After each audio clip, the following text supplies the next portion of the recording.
How did a Roman soldier witness the crucifixion of Jesus Christ, his last minutes on the cross, and the mysterious events that happened later? Until now, we have heard the story of Jesus' crucifixion from various accounts, seeing through the eyes of people there, and reading what's in the Bible. However, how a Roman soldier, who was tasked to oversee and crucify Jesus, saw the events is little known. One of the famous Roman soldiers present there was Longinus, who saw Jesus' last minutes on the cross and what unexplainable happened next. So, what did Longinus witness that truly proves Jesus as the Son of God?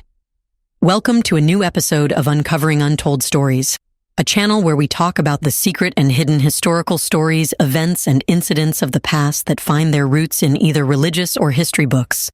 It's a place where you will hear the most unorthodox and hard-to-believe stories that have been forgotten but are part of history, shaping our lives to this day.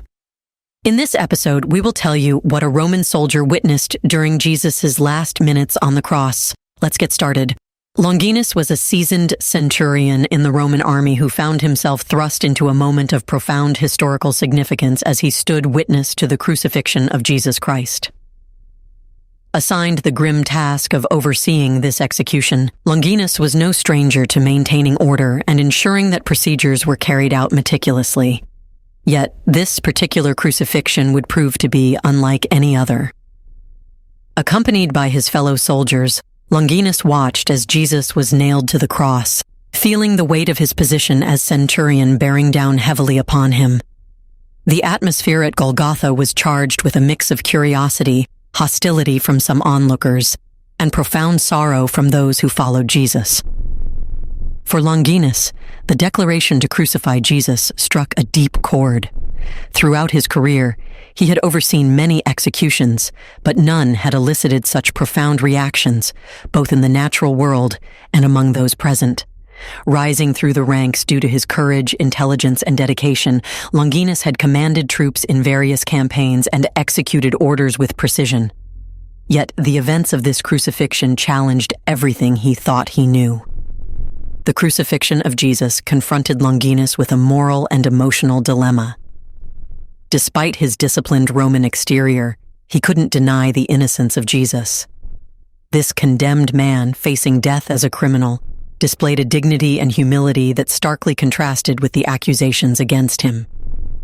Longinus wrestled with the responsibility of overseeing the execution of someone he believed to be blameless, a conflict that stirred his conscience and tested his allegiance to Roman authority. The circumstances surrounding Jesus' crucifixion transcended mere legal proceedings. They marked a collision of spiritual and earthly realms. Jewish religious leaders had fervently condemned Jesus, securing Pontius Pilate's reluctant approval for the execution during political pressures and religious tensions that weighed heavily on all involved, including Longinus and his comrades. As Longinus observed Jesus' demeanor throughout the ordeal, his silence in response to false accusations, his assertion of being the Son of God, and his prophetic anticipation of future revelations, the centurion's perspective began to shift. He found himself questioning the motives behind Jesus' crucifixion and pondering the truth of his identity. The cruel mockery inflicted upon Jesus by Pilate's soldiers at the Praetorium deepened Longinus's internal struggle. Jesus, stripped of dignity, dressed mockingly in royal attire and crowned with thorns, endured physical and verbal abuse with remarkable composure. This stark contrast between the soldier's brutality and Jesus' steadfast demeanor left an enduring impression on Longinus. Longinus found himself grappling with newfound convictions. His role as a centurion had exposed him to various forms of justice and injustice, but the events surrounding Jesus challenged him to reconsider the nature of true righteousness and divine truth. The declaration made by Longinus and his fellow soldiers, "Truly this was the Son of God," was more than a recognition of extraordinary events. It marked a moment in their evolving understanding of faith and spiritual revelation. The story of Longinus extends well beyond the accounts found in the Bible. Although his name does not grace the pages of the canonical Gospels, it emerges prominently in the apocryphal Gospel of Nicodemus. According to this narrative, Longinus stands as the centurion who, after witnessing supernatural occurrences at Jesus' crucifixion, boldly proclaims Jesus to be the Son of God. This declaration marks Longinus as one of the earliest converts to Christianity within the ranks of the Roman military.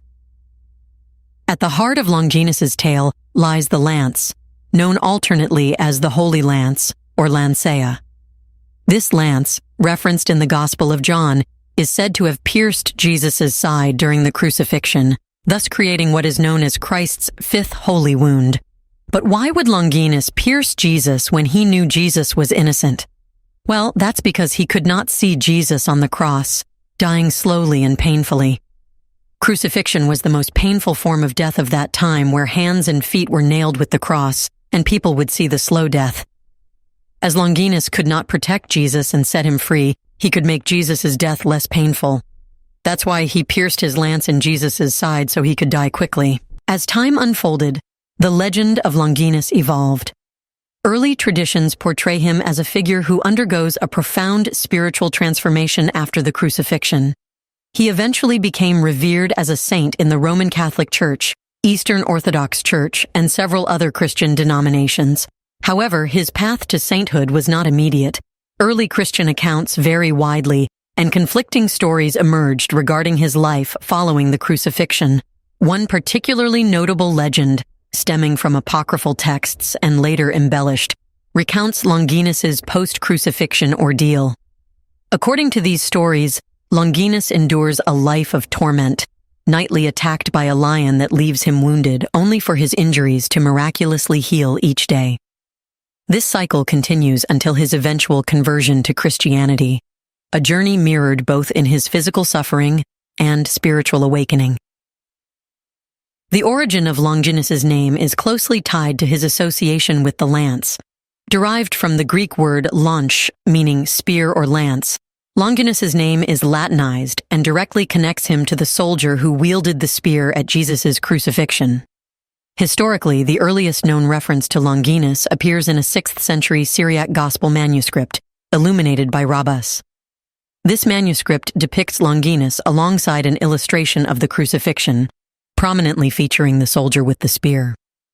Such visual representations solidify Longinus's association with the lance and underscore the early cultural and religious significance attributed to this sacred relic. The Lance of Longinus, also known as the Spear of Destiny in more recent times, has captured imaginations across various mythological and occult traditions. Its mystical properties and enduring association with Longinus contribute to its prominent role in narratives surrounding the Holy Grail and quests for divine relics. According to accounts in the New Testament, Longinus witnessed extraordinary events at the time of Jesus' death. Matthew chapter 27 verse 51 describes a great earthquake and the splitting of rocks, symbolizing the cosmic significance of Jesus' sacrifice. The tearing of the temple veil from top to bottom signifies the removal of barriers between humanity and God, marking access to God through Jesus' death. Amidst these profound occurrences, Longinus played a critical role as the centurion overseeing Jesus' execution. After ensuring Jesus' death by piercing his side, Longinus witnessed blood and water flowing from Jesus' body, a detail later elaborated upon in various traditions. Interpretations of this event have varied, with some texts suggesting Longinus suffered eye problems from the blood that flowed onto him. However, there are also accounts that Longinus was blind at the time of crucifixion, but Jesus' holy blood fell on his eyes and began to see. It's miracles like these that made Longinus confess that Jesus is the Son of God. The authenticity of Longinus's confession stems from his first-hand experience of the events leading up to Jesus' death. From the arrest to the crucifixion itself, Longinus witnessed events that defied rational explanation and deeply impacted his perception. For someone accustomed to the brutality of executions, Longinus's conviction that Jesus was the Son of God speaks volumes about the profound impression Jesus made on him. Before we continue further, tell us, are you enjoying the video? If yes, please like and share the video and subscribe to our channel to watch more videos about little heard and untold real historical stories. Let's continue now. Over time, Longinus's story has been interpreted and revered across various cultural and religious contexts. He is venerated as a saint in multiple Christian traditions, symbolizing the transformative power of encountering Jesus Christ. The lance associated with Longinus's act of piercing Jesus' side has gained mythical significance, prominently featured in legends and quests to the Holy Grail. Longinus witnessed Jesus' journey from his trial before Pilate to the moment his body was taken down from the cross and placed in Joseph of Arimathea's care. Starting with his involvement in the soldiers' detachment that arrested Jesus on the night of his betrayal, this centurion fulfilled his duty with the typical resolve of one enforcing Roman authority. Throughout this harrowing ordeal, the centurion oversaw the harsh treatment of Jesus, an innocent man caught in the political and religious turmoil of the time. Unaffected by Jesus' identity or the accusations against him, the centurion regarded him simply as another condemned individual, executing orders without sentimentality. He witnessed the mockery Jesus endured, the donning of a robe and crown of thorns, and the agonizing march to Golgotha, where he commanded the execution. Despite his familiarity with crucifixions, having overseen many criminals suffer and die, something extraordinary occurred after Jesus' death. This soldier, accustomed to the suffering of those crucified, underwent a profound transformation. Noted in 3 of the 4 gospel accounts not for military prowess, but for an unexpected response to Jesus' death, the centurion's heart and mind were open to a revelation that surpassed his training and experience. The seismic events at Jesus' death, the earthquake, the tearing of the temple veil, and the manner of his passing, sparked a revelation in the centurion. Witnessing Jesus' composed demeanor during the insults of the thieves beside him, the centurion proclaimed words echoing through history. Truly, this man was the Son of God. This declaration, emerging from a Roman centurion who moments before oversaw Jesus' execution, underscores the profound impact of Jesus' life and death. Mark's Gospel portrays this centurion as a solitary figure who grasped the significance of what unfolded at Golgotha, a moment where God's presence and power were manifest, even if unnoticed by many. It's an irony that during the turmoil and disbelief of those present, the centurion, an outsider to Jewish religious expectations, saw clearly the divine reality of Jesus' identity and mission. The centurion's confession challenges readers to ponder faith and understanding.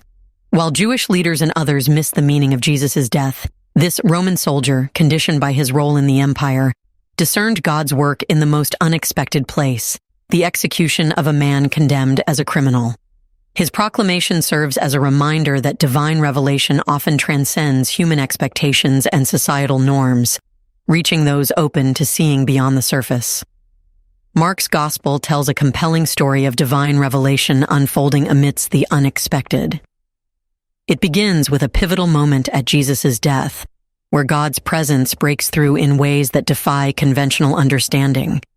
The tearing of the temple veil at Jesus' death symbolizes a profound shift in the relationship between humanity and God. This act signifies unrestricted access to God, marking a new era of divine interaction with the world. Its significance goes beyond the physical event, revealing that God's presence and purpose often manifest where they are least anticipated. Mark's narrative, rooted in the theological truth of divine revelation, portrays the Roman centurion as the initial responder to this revelation. This portrayal transcends mere storytelling. It speaks to God's action unfolding in unexpected ways. Despite being outside Jewish faith and traditions, the centurion perceives God's profound work precisely when others overlook it, illustrating the mystery of divine revelation. In Mark's Gospel, the cross, traditionally a symbol of suffering and shame, becomes the stage where God's presence shines most brightly. This paradoxical revelation, where God's activity surprises those expecting conventional displays, finds its echo in the centurion's declaration. Despite his role in executing Jesus as part of the Roman military, the centurion's insight into Jesus' true identity challenges societal norms and expectations. It's interesting that the centurion's professional background and cultural context provided no framework for understanding Jesus' death as a divine event. This theme resonates throughout the Gospels. God's actions frequently defy human wisdom, necessitating openness and humility to perceive their deeper meaning.